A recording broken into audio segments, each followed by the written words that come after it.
A publicidade é GGG, ela não é LGBTQIA+.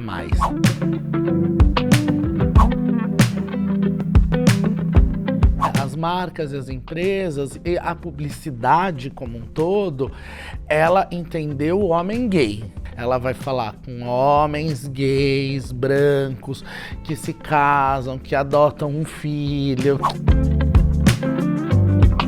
Do movimento LGBT, você está falando de todo mundo, né? Você está falando de homem, você está falando de mulher, você está falando de negro, você está falando de branco, você está falando de asiático, você está falando de pessoas trans, pessoas cis que não são trans, né? Você está falando de absolutamente todo mundo e de todos os perfis socioeconômicos. As empresas e as marcas, elas ainda não entenderam isso quando a gente fala de movimento LGBT. Então a nossa ideia não é só fazer uma campanha publicitária. A maioria das empresas que a gente trabalhou, PepsiCo com Doritos, Ambev com Skol, Starbucks, Adidas, várias organizações, várias marcas que a gente trabalhou, teve inclusive processos internos de formação e sensibilização da equipe, de conversas com recursos humanos para contratação de profissionais LGBT.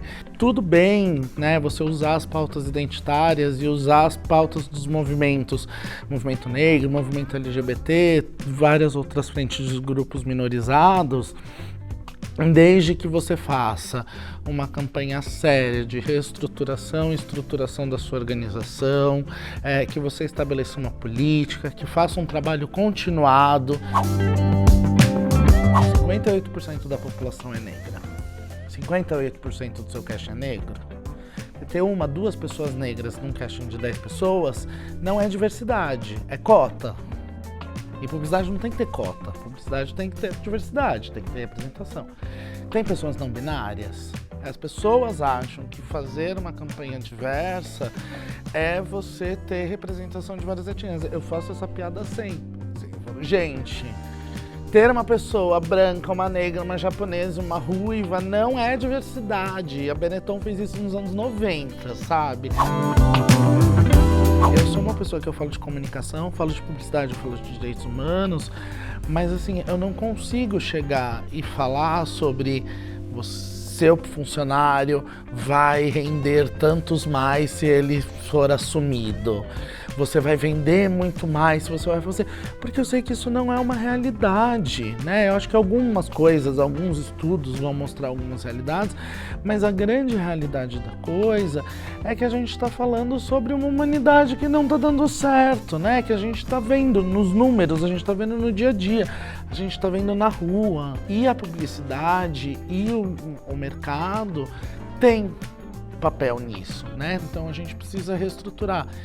E pensar num longo prazo, obviamente, pensar sempre num longo prazo. Então, eu não gosto de maquiar as coisas e de falar, olha, você vai vender mais, você vai conseguir fazer as coisas acontecerem, vai ser fácil para você contratar essas pessoas, né? Então, não vai, você vai ter que reorganizar a sua estrutura. Você vai ter que repensar, não vai ter mais lugar para você ter as piadas que você fazia, né? Não vai ter mais lugar para você fazer os comentários que você faz.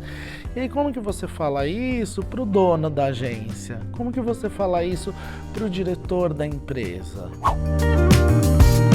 A proposta é a gente captar e fazer projetos e criar projetos junto com as empresas, junto com agências, e também desenvolver projetos, inclusive, para outras unidades culturais, para outros serviços públicos, inclusive. A ideia é a gente fazer um trabalho que, de certa forma, a gente já faz nesses 3 anos, que é um trabalho de consultoria, que é um trabalho de direcionamento das atividades, das campanhas que envolvem a Casa 1. A ideia é a gente estar mais dentro desse processo e também poder propor mais, né? Uma das coisas que a gente tem falado muito com as empresas não vamos deixar para cima da hora, né? Vamos pensar parado agora, então, fevereiro, março, já está na hora, vamos sentar e entender o que a gente vai fazer no mês do orgulho e o que a gente vai fazer para além desse mês do orgulho. E aí, assim, nasceu a agência Casa 1, que espero que voe.